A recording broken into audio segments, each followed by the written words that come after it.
Hello everyone and welcome back to another episode. My name is Hans. I'm Edward. And we are your hosts for now and forevermore.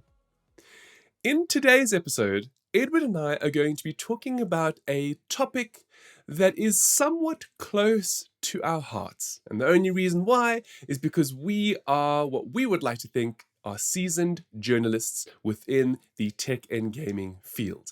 In this sense, I have classical training in this from a degree perspective, and so does Edward, and we've both been working in the field for over a decade.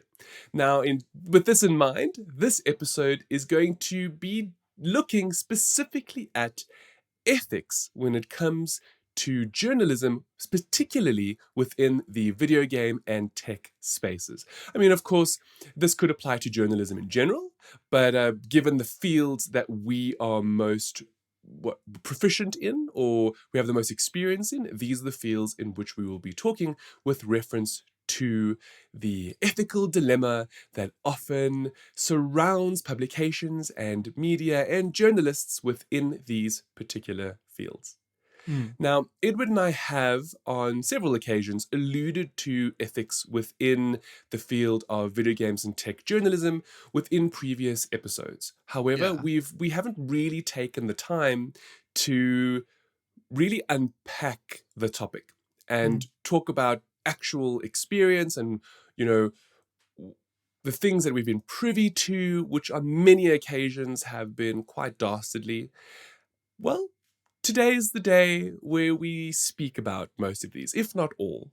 We will give you context. We will mention as much as we can without trying to offend those out there. However, with that said, if the shoe fits, there's not much we can do about it. Exactly, yeah. We might burn some bridges, but know what, Edward, at this point in time, at the end if of the that day, is the case, that is really going to be their problem. Because that's the thing. with all due respect, this particular episode is not born out of any particular incident or anything like that. It's more along the lines of where, we consistently are in the field. And so we speak to people within the industry and we see the ongoings of what is happening and, how people handle certain things. And we consistently see how there is a distinct lack of ethical recourse or within what people do, whether it's content that they produce or disclosing relationships or sponsorships, etc. It goes a very long way to why are they not disclosing? What are the issues here? When they really should be, because without the right disclosure, you are being disingenuous to your audience. However, there's more than just disclosure. So disclosure is only one part of it. The other part of it, of course, has to do with ethics in terms of the validity of your content and whether or not it causes harm to people. So that's something else that we will be touching ever so slightly upon as well in this episode. Now, I've created a very long-winded intro, Edward. Is there anything that you want to, before we get into the nitty-gritty. I want to say the meat and potatoes, and I just like that expression. But before we get into there we go. the nitty-gritty of it all, what would you like to add? In particular from how you feel about this, and maybe just elaborating a little bit more on what I've already said. It's just gross. The thing about it is that what irks me the most is the fact that people don't disclose. Like, do what you need to do. And I mean, at the end of the day, we all got to pay the bills, Well, look, the grind is real for most influencers and institutions. Without ad space, you don't really earn enough to pay your own wages or the wages of those who write for you. Exactly. It is a little bit of a point of contention with us and with Vamers because we actually have, for the longest period of time, chosen to not allow advertising space. We do on occasion, but of course, when that happens, we fully disclose. In every single post, there's a link. But anyway, before I elaborate, let's... Yeah, see, and all of that, it basically comes down to the fact that it's become the norm more so than anything else. And I think that's what's been causing this build-up and this tension between us and what we think. I think one of the biggest issues is that some of the larger proponents of of ethics have fallen by the wayside. Yeah. Meaning where we've seen a lot of people, whether part of media institutions or individual influencers, where they have previously spearheaded the ethical movement. They want disclosure, they want to ensure the content that they produce is not Mm. harmful to the masses, and so on and so forth. However, over time, you end up seeing that a lot of things slip through the cracks. And the thing Mm. is, that then makes these people hypocrites. Because if Exactly. you truly believed in the ethical statements you once say you abided to or you previously preached, to then fall through those cracks, fine, everybody's human, everybody is. Mm. But when it starts happening on a more frequent basis, to the point where your seeming lack of disclosure results in you having to then say this is not sponsored, that's a problem. Because Yes. you shouldn't have to, uh, what is the word? You shouldn't have to Explain substantiate what you're saying or or what you're justify. doing. Yeah. You justify that. So you shouldn't be giving justification because your audience can't tell if it's sponsored or not. That's the issue Exactly. here. There should never be questions. So there should never be Mm. need for justification. That's my personal, well, I mean, that's how I view it in many respects. Yeah. So, you know what? Let's look at ourselves, Edward. Hmm. before we start looking at other institutions and Let's media, look at the and mirror. let's look in the mirror. Let's look in the mirror. Hmm. So for the longest period of time, we've abided to an ethical code of conduct, in particular with Vamers.com. But that code of Yep. conduct applies to everything that we do, whether it's Yeah. the Gettle podcast, for writing, for reviews, and so on and so forth. We abided to that before we even made it public. But Yes. several years ago now, we decided, well, let's actually put it out there. So instead of people assuming that we were, producing content under some sort of an ethical guise, we decided, okay, let's actually put it out there for all Mm. to read and see, so what our stances are. And I believe that that's worked quite well. Now, with that said, and admittedly, our code of conduct can use some sprucing up. In Yeah. particular, at the start of this episode, I mentioned how, ethics are not just disclosure. It's not just, Mm. are you receiving compensation for whatever it is that you're producing or creating or doing. It's also having an ethical responsibility to ensure that whoever is consuming your content is consuming the most accurate version of the content that you can produce with sources that are legitimate and will not incite violence or unnecessary violence or unnecessary harsh opinions to purposefully harm other people. Yeah. So, truthfully, we will update our ethical code of conduct to add those things in, because even though we already do it, our failing here was not having it publicly available. So Yeah. where our ethical statements, in my personal opinion, are still pretty decent, they were not comprehensive enough. Edward and I know this. And what's interesting is, although we abide to them ourselves, we feel it's important that for people who consume our content, that you understand where we're coming from. So Yeah. instead of us assuming you understand, we want you to know that where we're coming from, so that you can better understand us. Do Yeah. you see? That's the thing. It's very much a case of tooting. I'm going to say my own horn, because I don't want to speak to you, but um, I pride myself in the fact that we have this policy even Yes. available, and I feel like it's one of the most comprehensive locally and in the industry. And Okay, so that's kind of sad to me, yeah, you you know. bring up.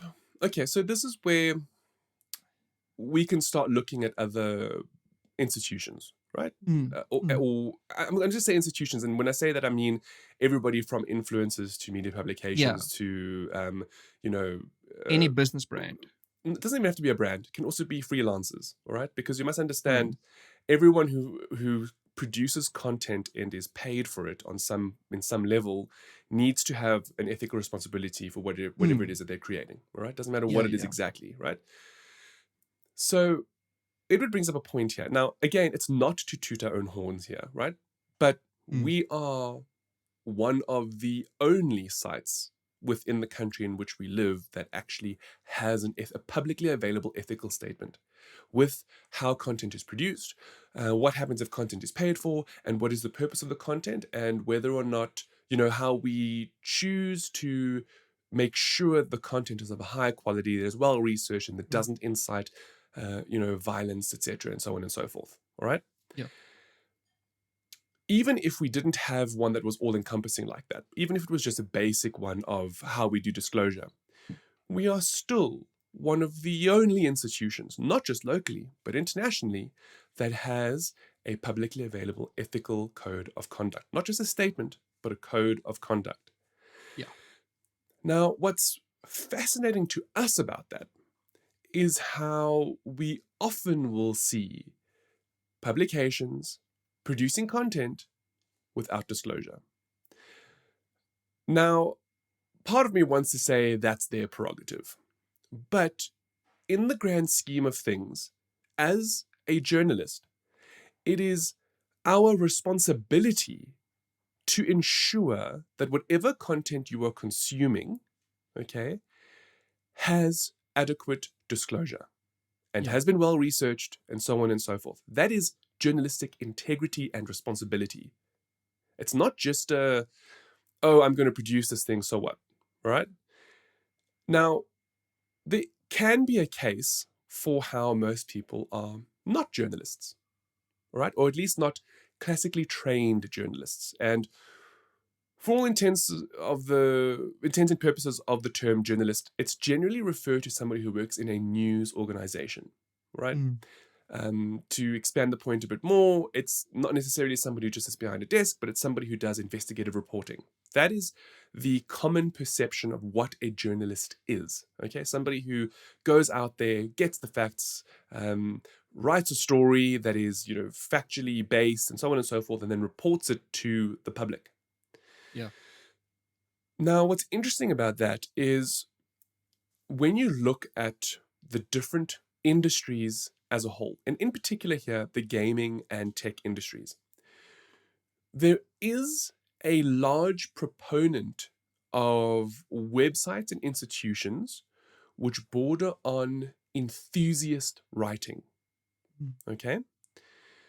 So, in that sense, to a degree, it is understandable that those kinds of institutions or places or writers may not have the knowledge to understand what it means to be a journalist because they're just approaching it from an enthusiast perspective.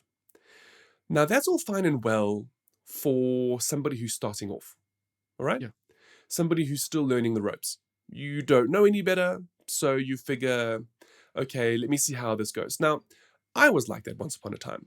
When I started VAME, okay, yes and no. Yes, I was Yeah. like that once upon a time when I started VAME in 2011.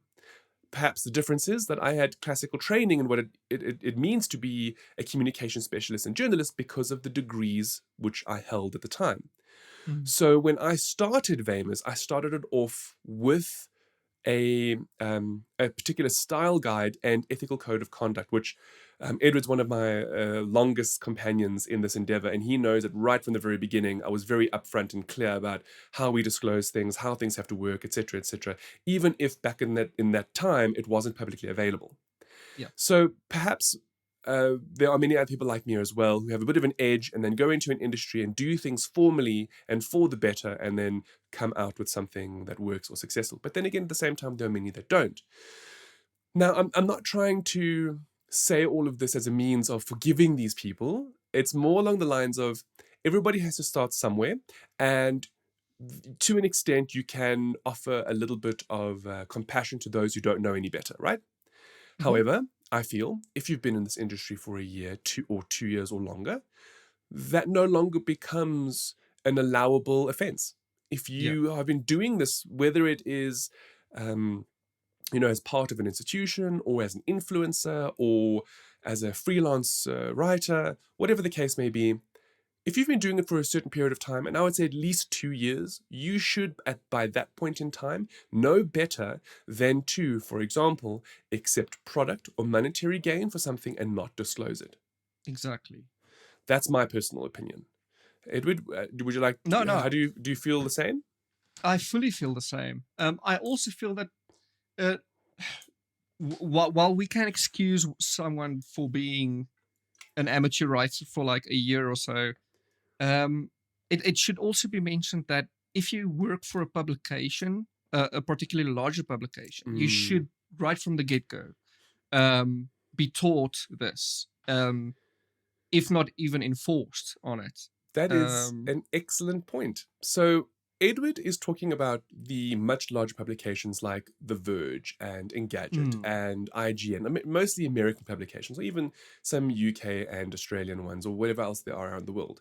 With yeah, that said, I would like to even throw Vamers into that equation. And the reason why is because we've been doing this since 2011. So, yeah, the publication has been available for over a decade. If we were still not abiding to some form of code of ethics after 10 years of being in this industry, then we should not rightfully be allowed to continue doing what we're doing. Now, unfortunately, exactly. the internet will allow anyone to keep doing whatever they're doing. There's no real. That is actually a point of contention for a lot of journalistic entities around the globe, especially Yeah, is that there isn't really a sort of governing body. I mean, there is a governing body for news journalists, people who go out into the streets and report on the hard hitting stuff like murders and rapes and things like that. But there isn't really anything for the much smaller spheres of influence like tech and gaming, for example. Now, of course, it's implied that you abide to the same ethical rules and regulations and guidelines, but so many don't. And now, yeah, what's interesting about this brings me to something called GamerGate. Now, Edward and I actually somehow totally missed GamerGate. Um, how we're not entirely sure, but I think it's because at the time when Vamers started, it was the industry was so small in South Africa that no one. I mean, people knew about what was happening abroad, but it was so small in SA that it didn't really impact us yet. yeah, Now, what I mean by that is GamerGate abroad was this huge issue whereby there were these companies that outright came out and said that no, there are these people that are being unethical, these institutions are being unethical, and so on and so forth. But the real ironic twist about the entire situation was how the people behind GamerGate were themselves unethical in the entire process. yeah, So, the reason why GamerGate today is such a fantastic case study in ethics in terms of video games and tech journalism is because of how careful you have to be with whom you trust and the media you consume and how trustworthy it may be. And this is mm, purely because if you looked at it at the time, what was happening is essentially it was just a few disgruntled individuals who are now attacking other people purely because they were jealous of the content that they were producing. That's really what it ended up being. If you really have to break it down, right? Is that yeah, we were talking about a decade ago where we had far less diversity in every aspect of life. And essentially, what was happening is we had a bunch of silly, narrow-minded white men who were deciding that they were going to attack people of color and different genders because they didn't know any better. That's essentially the crux of Gamersgate. And in that scenario, certain websites benefited from it, and we're not going to mention them because they don't deserve any more of a platform. Um, and it was a problem that really brought to light the idea of enthusiasm journalism based out of enthusiasm that's it. and then people who do it professionally for a living. Yeah, And it's an interesting thing for us because our website and eventually now today we have a podcast was born out of enthusiasm, and I personally believe many things should be born out of enthusiasm because you should do what you yeah, love as much as possible. But it's one thing to do what you love, it's another thing to do what you love and then hurt people around you or groups or whatever the case is, and then to produce content that you love but in an unethical way, whereby that meaning that your audience can't actually tell whether or not what you're doing is paid for or legitimate or biased or skewed. And in many respects everything we're speaking about now could actually be applied to just the news cycle in general. and how Yeah. people in general need to be really careful of the news that they consume. But that's a totally different topic for for the most part. Now, Edward, I know Mm-hmm. that you have a really incredible example of why it's so important to have ethical codes of conduct and statements in Yeah. terms of how, whether people are employed in an entity or whether you work alone and so on and so forth, and why people need to abide to things like that and why that should be publicly available. So would you care to take us through it?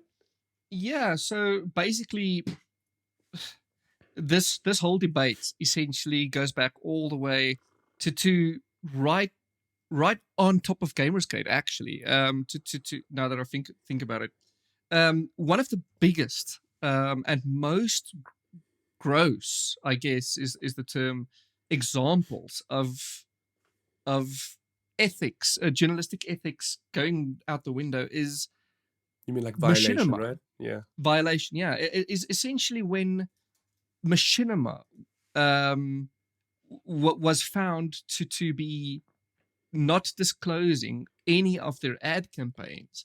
In particular, was one with for the Xbox One back when that originally came out. F- 2013.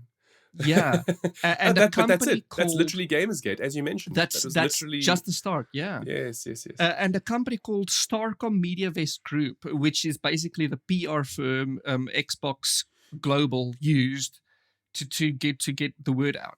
Now, in terms of Starcom, they did nothing wrong. They just gave Machinima a bunch of money, and Machinima promised them 19 million views Jeez. for all of their ads. Okay.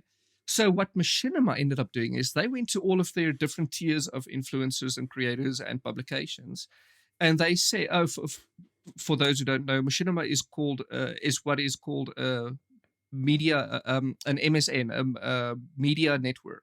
So Okay. they had a bunch of creators and influencers under their umbrella, Oh, I see. essentially. Okay. Yeah. Um, so they told them, we'll pay you 5 cents or whatever it is for every video for every view on videos that you put this code on, and it was a string of, it was literally random number codes. I don't know what they mean. I'm not a developer myself. Yes. But what they had to do is add this code to the description boxes of all of their videos, and then for it was some kind of way to count views in a way that Google does not. Okay. And all the creators, people started to see, like, what does this mean? And it was all on Xbox Pro Xbox videos for random creators. Some creators even got paid $1 per view. Wow. And Okay. that's what made this so gross. And the thing is, Machinima did not require any of these people, whether the influencer, company, creator, to disclose that they were being paid or that it was an endorsement at all. And only very, very few creators. I recall Funhouse, or what used to be Rooster Teeth. Yes. Sorry. I recall they had issues with this because they used to be a Machinima partner back then. And that's when basically it blew up and the FTC got hold of it. Wow. And it was a whole issue until the end of 2015, where they finally settled with the FTC.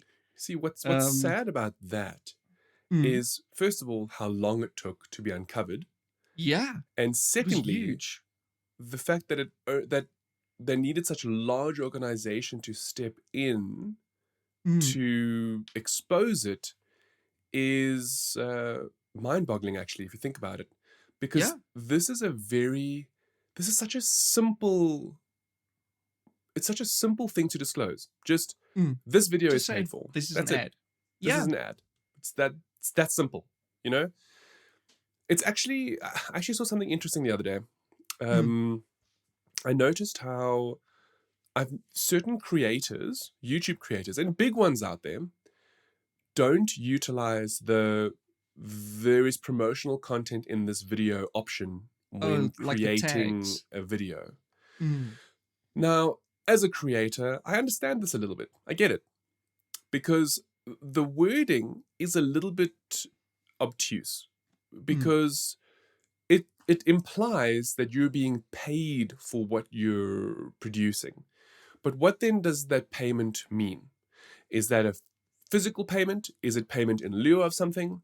Is Is it it being goods? given something? Is it goods? So I saw a very interesting discussion between some very big YouTube creators. Anybody who follows Rene Ritchie, you can find what I'm talking about here. Where one of these creators was talking about how he often didn't put that in his videos because he didn't feel that what he was being given or paid for, whatever, fell under those bylines. Mm. I still remember just looking at that and being like, actually, Like, it kind of does. yeah, like So, where do you draw the line? so I'm of the opinion that anything you are given, anything, Mm. whether it's a free cap to keep, or they pay you for a spot, or they give you an actual product, or whatever the case is, if it's something like that, there should be full on disclosure. Yeah. And, if it's something like video content, you tick that YouTube box. Yeah. Sure, people who watch the video will think because it says sponsored content that you've been paid, but it doesn't matter. You have, essentially, in some way.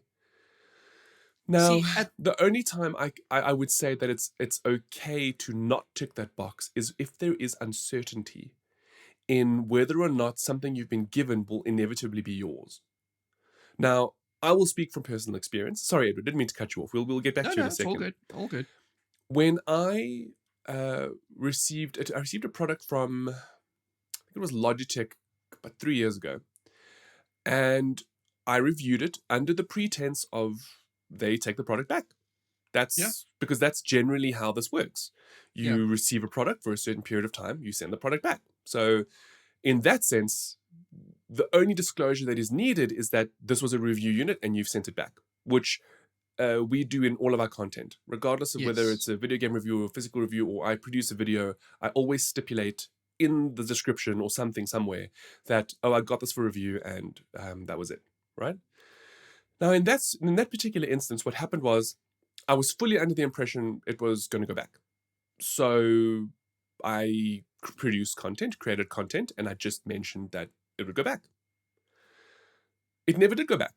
Now, that's not to say, like, what I mean by that is I was under the full-on impression that it was going to go back. I packaged it up, and I no longer used the product after my review period ended, and I would send an email saying, you are welcome to collect this at your earliest convenience. That's Yeah. how the process works. I do remember it was over the holiday period, so I just figured, oh, they're not available, so, maybe in the new year they'll pick it up or whatever the case is. So for about a month and a half, it just sat in my study. And then eventually I emailed again, and they were like, oh no, we've decided you can keep it. And then, part of me was like, well, that's not really great. How it works. That's not really Yeah. great because I've produced stuff under the guise of it having going back, right? And I was honest about that at the time, obviously, because that is what the case was. Mm. Long story short, when that happened, I actually went back to my content and edited in that the product was now kept. Mm. But, in that sense, sure, that doesn't happen to everyone, but in that sense, I was as honest as I could be. And, given how the terms had changed at a later stage, that wasn't my fault. At least, though, I did go back to change the content and to add the spoiler, the sponsored tag, and the disclosure that I actually ended up keeping the product, and so on and so forth. And of course, See, but it didn't really change my views because I wasn't expecting to keep it to begin with. exactly. See, that's the thing. As long as you produce your content under the guise that, or under the impression that that it's normal stock procedure, then I don't think it's an issue that 2 months on you were told, oh no, by the way, you can keep it. It's fine. We don't need it anymore. The review process has ended. Yes.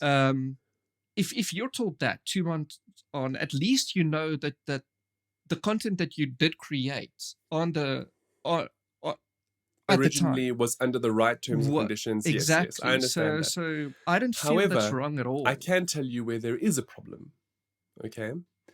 Now, this doesn't apply to myself and Edward at all. And that is that, point blank, we refuse to produce review content for any form of payment. Okay? That includes being gifted stuff. However, if something is gifted and we have to do a review on it, we will absolutely disclose that, because there are it's very rare. There are very rare circumstances where you're actually given something to keep for long term. And it's important, I feel, that your audience knows that you were actually given that. So they need to take that into consideration for whatever review you're putting out there. Just now it's super glowing, but like they gave you the product. So, there's a bit of a, there can be a bit of an ethical, fine line there that you could be crossing. Yeah. With that said, and this is a big part of this discussion, is how there are many institutions out there that will accept a product for review for nothing. Not to keep. Let's assume a review unit. Okay, they take it, they write the review, they produce a video, and they send it back. But then they charge for the review video. Yeah, because that's so. To me, that purposefully muddies the water. Yes. Because although you could argue, oh well, video production is a lot of work, and it is. As somebody who has done this and wants to do this possibly for a living in the future, it is a lot of work. It really, really is. But if I'm being paid for the review, then how do I separate the payment for the work versus the payment for my opinion?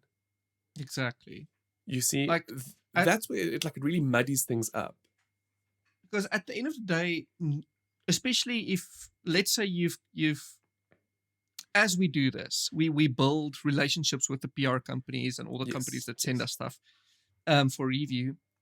So you start falling into habits. You start falling into ways of doing things. So we're used to every quarter we'll get a bunch of new Logitech products. We'll review it and we'll send it back.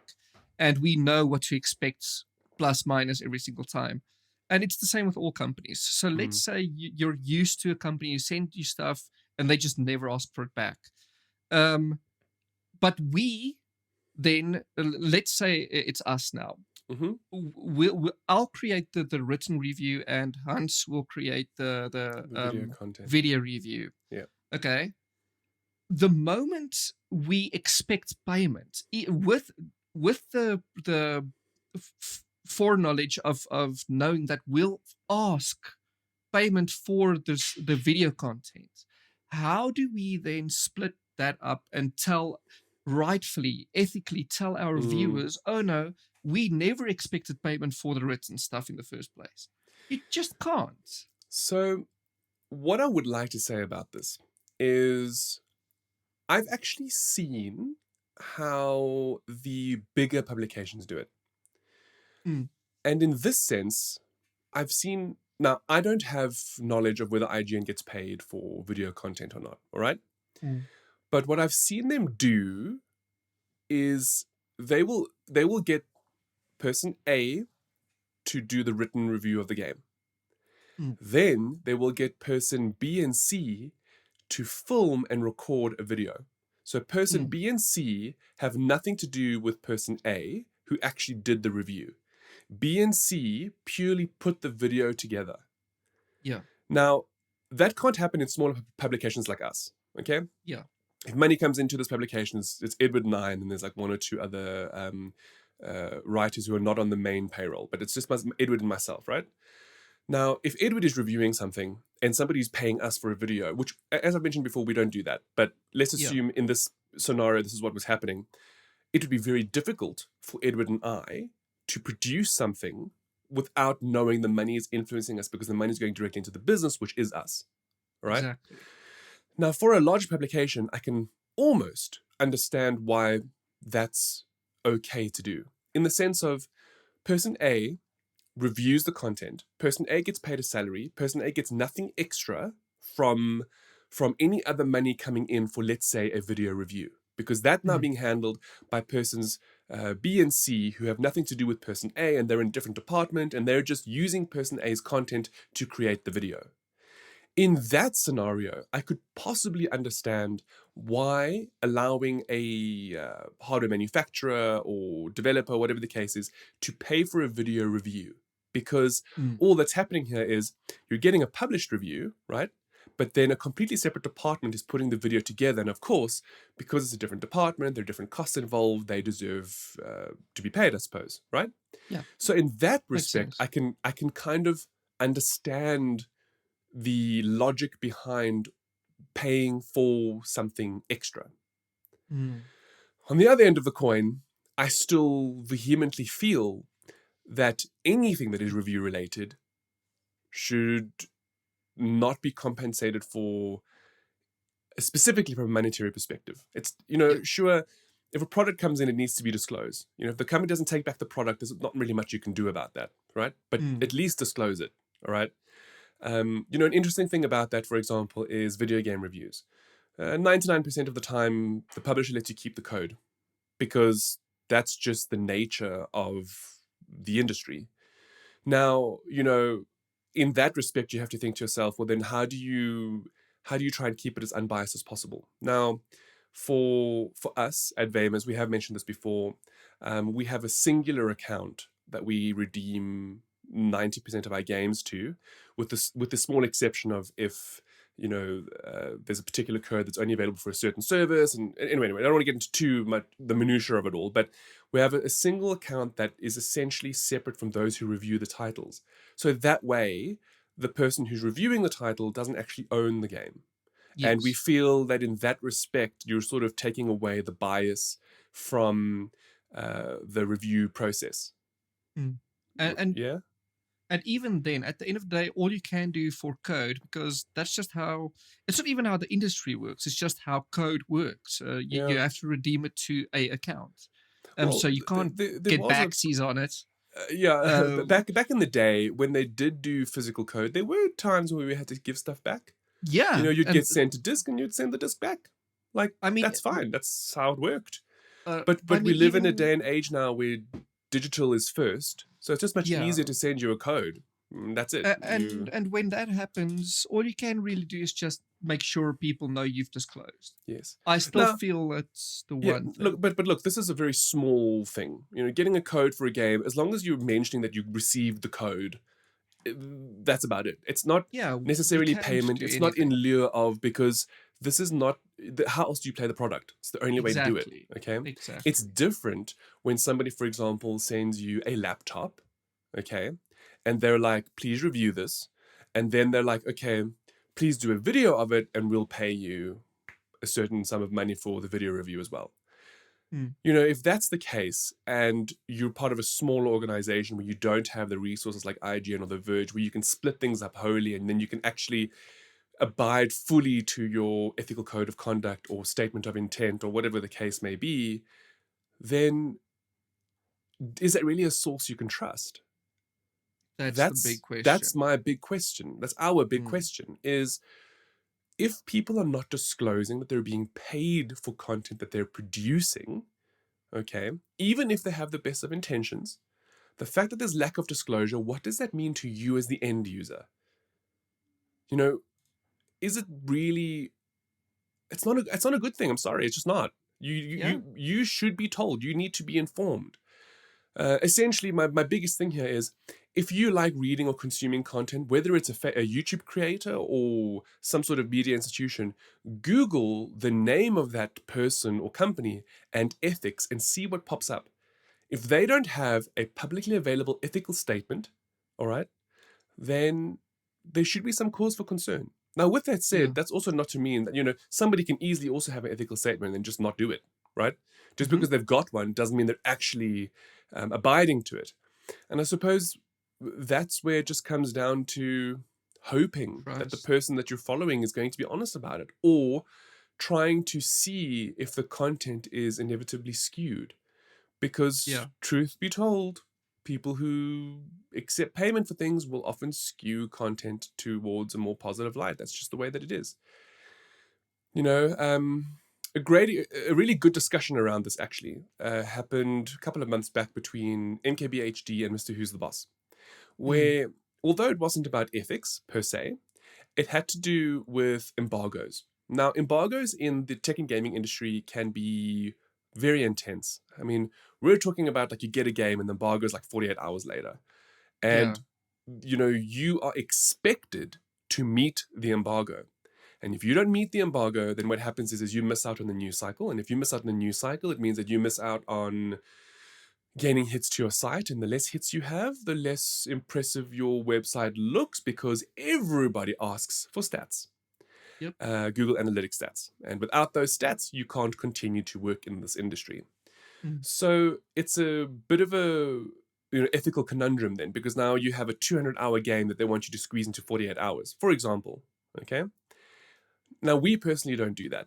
We outright tell a lot of media publications that we need a certain amount of time for a game, and that's about it. There are certain circumstances, okay, where we will look at the title, we will then decide between ourselves, is this achievable? And if it is, we will crunch. Okay, but now Yeah. that's our own personal choice. It's not that we crunch for everything. We take it as on a case by case basis and we decide whether it's worth doing or not. But Yeah. then again, of course, that doesn't really influence the overall outcome of the review. At least not all the time. So what I want to this is a side note now. This has got nothing to do with the unethical things or whatever the case is, or ethics. I've noticed that in the past, when we've been given, let's say, a week to 2 weeks to review a title, Mm-hmm. we will do it. We will end up with a score, and generally that's the end of it. Yeah. However, I have also noticed that a lot of the times longevity of a title is never taken into consideration. Yeah. And that's because you crammed it for 2 weeks, gave your initial reaction or your score, but then were you still playing it 2 months later? Now, obviously for for games with linear stories, that are very narrative heavy driven, that's to be expected. Mm. But there are a lot of titles out there that are absolutely massive. And how much of the title can you actually get in within a certain period of time? And then even if you do, what is the longevity of that title, right? And not just that, but you also get that honeymoon period, like, oh, Yes. I Yes. really love this game. I'm going to obsess over this game for 2 weeks and I'm going to give it a great score. A good example, I would say, is Red Dead Redemption 2. Amazing game. Still, I have nothing against the game. But I will say, as much as I loved the game then, both its longevity and its uh, the overall feel around the game, it diminishes starkly That's in that's actually very in 2 interesting to 3 weeks, because I would have thought that that's a game with a lot of longevity because there's so much to do.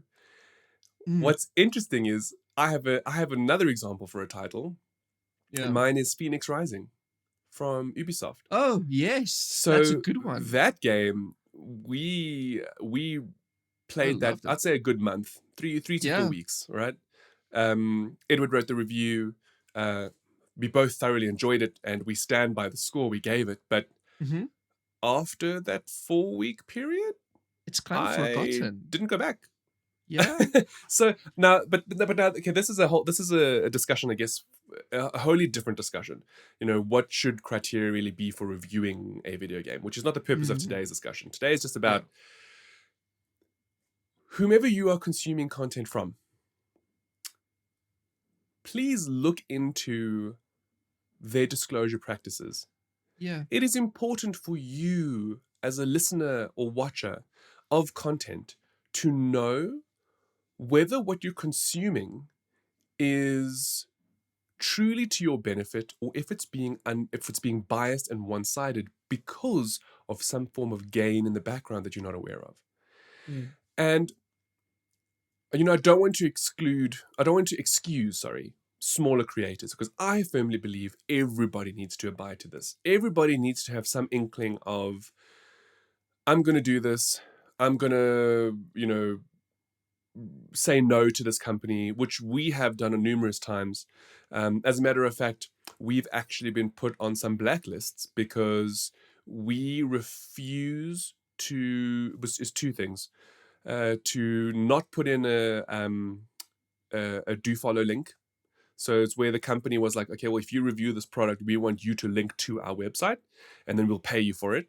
And then two is just paid for reviews in general. I purposefully believe that it's supremely unethical, especially if it's not disclosed. I'm also of the opinion where it's not good enough to say that you didn't accept money or product, whatever, for your written review, but you did for your video review, because the video review takes a lot of work to do. No, you're still accepting money for producing something that is essentially a review, because somebody who watches your review on YouTube may not be somebody who reads your review, but now you've accepted money to produce that video for YouTube, and that therefore means, how can anyone actually take your opinion for a legitimate one and not a paid for one?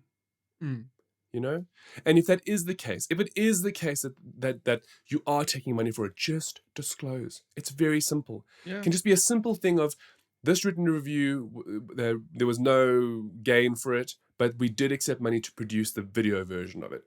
So be it. At least then your audience knows. Okay?